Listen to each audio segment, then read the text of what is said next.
अभी पूर्वांचल यूनिवर्सिटी में राष्ट्रगुरु की परीक्षा होने जा रही है। कुछ बच्चों के कमेंट्स आ रहे थे कि पूर्वांचल यूनिवर्सिटी के लिए कुछ वीडियोस बना दीजिए, राष्ट्रगुरु की एग्ज़ाम होने वाला है। तो यहाँ पर आप देख सकते हैं हम एक क्वेश्चन पेपर लेकर के आए जो कि राष्ट्रगुरु पर्यावरण का है, और हम इस ओरिजिनल क्वेश्चन पेपर को PDF फाइल में कन्वर्ट किया है। उसके बाद हम आपको पढ़ाएंगे। देखिए, जैसे कि आप यहाँ पर देख सकते हैं, सबसे पहला क्वेश्चन है वेदों की संख्या कितनी है। तो वेदों की संख्या 4 है। तो इन सभी क्वेश्चन पेपर को हमने यहाँ पर टाइप किया है PDF फॉर्मेट में। ये देखिए, पहला क्वेश्चन जो है वेदों की संख्या कितनी है, 4 है। और देखिए इस क्वेश्चन को हमने यहाँ पर टाइप कर लिया है। तो जो भी क्वेश्चन हम आपको कराएंगे ये सभी question previous year question paper होगा। तो आप देख सकते हैं पहला क्वेश्चन है वेदों की संख्या कितनी है। वेदों की संख्या 4 है। तथागत किसका नाम था? तथागत बुद्ध जी का नाम था। महात्मा बुद्ध बोले या गौतम बुद्ध बोले, बात सब एक ही है। तथागत किसका नाम था? बुद्ध का था। नेक्स्ट क्वेश्चन है भारत का राष्ट्रीय पुष्प है। भारत का राष्ट्रीय पुष्प कमल है। भारत का राष्ट्रीय पक्षी क्या है? भारत का राष्ट्रीय पक्षी मोर है। जनसंख्या की दृष्टि से भारत का सबसे बड़ा राज्य कौन सा है? उत्तर प्रदेश। देखिए क्वेश्चन ध्यान से पढ़िए। जनसंख्या की दृष्टि से, अगर एग्ज़ाम में पूछ रहा है कि जनसंख्या की दृष्टि से उत्तर प्रदेश बताइएगा, लेकिन अगर यहाँ पर लिखा होता कि क्षेत्रफल की दृष्टि से भारत का सबसे बड़ा राज्य कौन सा है, तब राजस्थान सही आंसर हो जाता। लेकिन यहाँ पर जनसंख्या की दृष्टि से पूछा है, इसलिए उत्तर प्रदेश सही आंसर होगा। आश्रमों की संख्या प्राचीन भारत में कितनी थी? 4। धर्म अर्थ काम मोक्ष कहलाते हैं पुरुषार्थ। भारतीय ध्वज में चक्र किस रंग का होता है? नीले रंग का होता है। कथक नृत्य किस राज्य का है? कथक नृत्य उत्तर प्रदेश राज्य का है। ओडिसी नृत्य किस प्रदेश का है? ओडिसी नृत्य उड़ीसा का है। देखिए जब हम इससे पढ़ाते हैं तो ये ब्लर हो जाता है, क्लियर नहीं दिखाई देता, इसीलिए हमने इसको टाइप किया हुआ है। ओडिसी नृत्य किस प्रदेश का है? उड़ीसा का है। ओडिसी नृत्य किस प्रदेश का है? इसको याद रखिएगा, उड़ीसा का है। गौतम बुद्ध के पुत्र का नाम क्या था? राहुल। सिंधु सभ्यता का बंदरगाह किस स्थल से प्राप्त हुआ था? लोथल से। चाणक्य किसके राजपुरोहित थे? चंद्रगुप्त के। 23वें तीर्थंकर कौन थे? पार्श्वनाथ। चंद्रगुप्त की मृत्यु हुई थी श्रवण बेलगोला में। राम को वनवास किसके कहने पर दिया गया था? कैकेयी।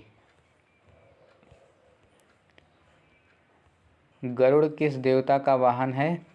विष्णु देवता का। पशुपति किस देवता को कहते हैं? शिव को कहते हैं। रावण कहाँ राज्य करता था? श्रीलंका में। सबसे प्राचीन वेद कौन सा है? ऋग्वेद है।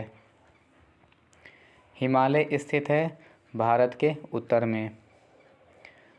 भारत में सबसे अधिक चाय उत्पादन होता है? असम में होता है। संगम स्थित है प्रयागराज में। भारत में सबसे अधिक वर्षा वाला स्थान कौन सा है? चेरापूंजी। चेरापूंजी और मासिनराम में अधिक वर्षा होती है। अगर ऑप्शंस में मासिनराम होता तो वो भी सही आंसर हो जाता। तो यहाँ पर चेरापूंजी दे रखा था, इसलिए सही आंसर ये हो जाएगा। भारत में सबसे अधिक वर्षा वाला स्थान कौन सा है? चेरापूंजी। क्वेश्चन पेपर में दिखा देते हैं कहाँ पर पूछा गया था। ये देखिए 25 नंबर क्वेश्चन पे, भारत में सबसे अधिक वर्षा वाला स्थान कौन सा है? तो चेरापूंजी सही आंसर यहाँ पर हो जाएगा। नेक्स्ट क्वेश्चन है रसायन शास्त्र के ज्ञाता थे। रसायन शास्त्र के ज्ञाता कौन थे? नागार्जुन। चिपको आंदोलन संबंधित है वृक्ष संरक्षण से। अम्ल वर्षा किस कारण होती है? वायु प्रदूषण के कारण। निम्नलिखित में से कौन सा वातावरण में ऑक्सीजन छोड़ता है? पौधा। पौधा जो है वातावरण में ऑक्सीजन छोड़ता है। निम्नलिखित में से कौन सा रोग जल प्रदूषण से होता है? हैजा। वायु प्रदूषण से कौन सा रोग होता है? तो वायु प्रदूषण से कौन सा रोग होता है? तो ऑप्शंस देखिए पढ़िए। ब्रोंकाइटिस, अस्थमा, फेफड़े का कैंसर, उपरोक्त तो सभी। तो ये सभी जो है श्वसन संबंधी बीमारियां हैं, ये सभी वायु प्रदूषण के कारण होती हैं। पृथ्वी का लगभग कितना प्रतिशत भाग जल के रूप में है? 70%। ओजोन परत में सबसे बड़ा छेद कहाँ पाया गया था? अंटार्कटिका में पाया गया था। भारत का सबसे बड़ा पवन ऊर्जा फार्म स्थित है तमिलनाडु में। मोटर वाहनों में सर्वाधिक मात्रा में निकलने वाली गैस कौन सी होती है? Carbon monoxide. डॉप्सन इकाई में मापी जाती है ओजोन। पर्यावरण सुरक्षा अधिनियम कब हुआ था? 1986 में। वर्मी कल्चर में प्रयुक्त वर्म कौन सा है? अर्थवर्म। सत्यमेव जयते उक्ति सर्वप्रथम की गई थी उपनिषद में। राष्ट्र शब्द का प्राचीनतम उल्लेख किस ग्रंथ में मिलता है? राष्ट्र शब्द का प्राचीनतम उल्लेख ऋग्वेद में मिलता है। 42वें संविधान संशोधन द्वारा निम्नलिखित में से कौन सा जोड़ा गया था? तो 42वें संविधान संशोधन के द्वारा मूल कर्तव्य को जोड़ा गया था। मौलिक अधिकारों के अंतर्गत कौन सा अनुच्छेद बच्चों के शोषण के विरुद्ध मौलिक अधिकार से संबंधित है? अनुच्छेद 24 यहाँ पर सही आंसर हो जाएगा। भारतीय संविधान की आत्मा कहलाता है। भारतीय संविधान की आत्मा संवैधानिक उपचारों का अधिकार कहलाता है। संयुक्त राष्ट्र मानवाधिकार परिषद UNHRC का गठन कब किया गया था? 2006 में किया गया था। इसके बाद फिर मानवाधिकार के क्वेश्चन है, तो इस वीडियो को हम यहाँ पर पॉज करते हैं और दूसरी PDF फाइल आपके लिए चालू करते हैं।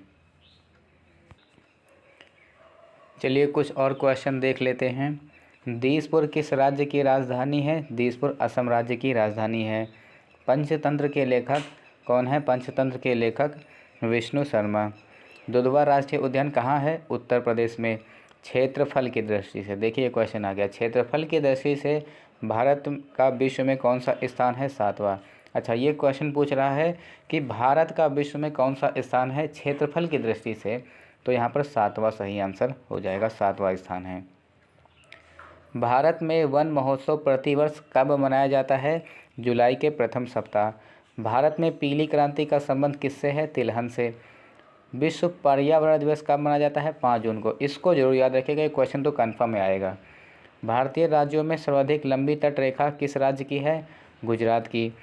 ओजोन कवच को प्रभावित करने वाली प्रमुख गैस कौन सी है? क्लोरोफ्लोरोकार्बन। क्षेत्रफल के हिसाब से भारत के किस राज्य में सर्वाधिक वन है? मध्य प्रदेश में। जैव विविधता दिवस मनाया जाता है 22 मई को। देखिए ये क्वेश्चन राष्ट्र गौरव के एग्ज़ाम में पूछा गया था, जो कि लखनऊ यूनिवर्सिटी में पूछा गया था। वहाँ भी एग्ज़ाम होता है राष्ट्र गौरव पर्यावरण का, तो वहाँ पे क्वेश्चन पूछा गया था। जैव विविधता दिवस कब मनाया जाता है? 22 मई को। कुचिपुड़ी किस राज्य से संबंधित है? कुचिपुड़ी आंध्र प्रदेश से संबंधित है। पोंगल किस राज्य से संबंधित है? तमिलनाडु से। ओणम किस राज्य से संबंधित है? ओणम केरल राज्य से संबंधित है, और ओणम जो है केरल का एक प्रमुख त्यौहार है। गौरैया दिवस कब मनाया जाता है? 20 मार्च को। और उत्तर प्रदेश का राष्ट्रीय वृक्ष कौन सा है? अशोक है। त्रिपिटक किस धर्म से संबंधित है? बौद्ध धर्म से संबंधित है। लिंगराज मंदिर कहाँ है? भुवनेश्वर उड़ीसा में। अयोध्या किस नदी के किनारे है? सरयू नदी। ऋग्वेद में मंडल की संख्या कितनी है? 10 है। भूकंप को मापने का यंत्र क्या है? भूकंप को मापने का यंत्र सिस्मोग्राफ है। अगर कुछ बच्चों को लग रहा है कि कौन कौन से तरीके से क्वेश्चन पूछे जाते हैं राष्ट्र गौरव के एग्ज़ाम में, उन्हें मालूम नहीं है, तो देखिए बच्चों ने हमें कमेंट्स करके ये क्वेश्चन बताए हैं कि सर इस तरह के क्वेश्चन राष्ट्र गौरव के एग्ज़ाम में पूछे गए थे। तो इस तरह के क्वेश्चन आपको तैयार कर लेने हैं, और ये क्वेश्चन हम तो आपको अभी करवा ही चुके हैं। देखिए बच्चों ने कमेंट्स करके बताए थे कि ये क्वेश्चन पूछे गए थे, तभी हम आपको क्वेश्चन कराए हैं। और ये कुछ क्वेश्चन है जो कि राम मनोहर लोहिया अवध यूनिवर्सिटी में पूछा गया था राष्ट्र गौरव के एग्ज़ाम में। राष्ट्र गौरव का एग्ज़ाम कहीं भी अगर हो रहा है तो सब लगभग क्वेश्चन एक ही टाइप से पूछा जाता है। आप ये मत सोचिएगा कि ये अदर यूनिवर्सिटी का, ये उस यूनिवर्सिटी का है, हम इसको नहीं पढ़ेंगे। आप इतना ध्यान दे के पढ़िएगा। अगर राष्ट्र गौरव पर्यावरण का है तो आप क्वेश्चन पढ़ सकते हैं। अगर वहाँ पर मानवाधिकार के भी क्वेश्चन ऐड किए गए हैं तो मानवाधिकार के क्वेश्चन जो है वो जैसे कि अवध यूनिवर्सिटी में पूछा जाता है, तो आप वहाँ पे मानवाधिकार के क्वेश्चन थोड़ा सा चाहे तो स्किप कर सकते हैं। देख लीजिए ये क्वेश्चन, गुरु नानक का जन्म कहाँ हुआ था? गुरु नानक का जन्म तलवंडी लाहौर में हुआ था। भारतवर्ष की फ्रेश वाटर की सबसे विशाल झील कौन सी है? वुलर झील है। नीति आयोग का पूरा नाम क्या है? नीति आयोग का पूरा नाम national institution for transforming India. ये देखिए इस तरह से बच्चों ने हमें कमेंट करके क्वेश्चन बताए हैं, तो ये सभी क्वेश्चन हम आपको करा चुके हैं।